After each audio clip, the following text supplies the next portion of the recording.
I'm going to make this jig that is going to be a work holding jig that will enable me to make chop saw cuts less than 45 degrees. My chop saw goes past 45 to about 52 degrees, which is very helpful in certain situations, but I need to make a structural part here with a sharp angle of about 33 degrees, which is a difficult cut to make. I thought maybe I could just do it by hand, but why not make a jig? To make the triangle, I did a little CAD just to solve the geometry problem.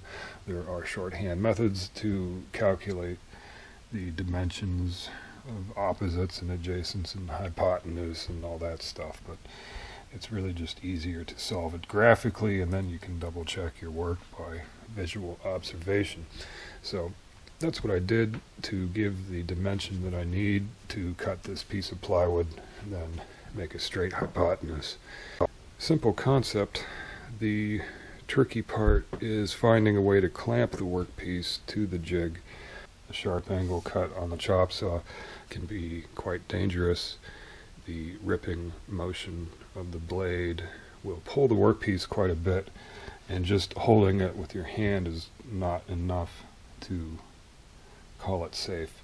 So that's what I'm going to do, making this table. It's almost done. Just have to make those funny angles inside, and the chop saw will make quick work of that once I have this triangle cut. So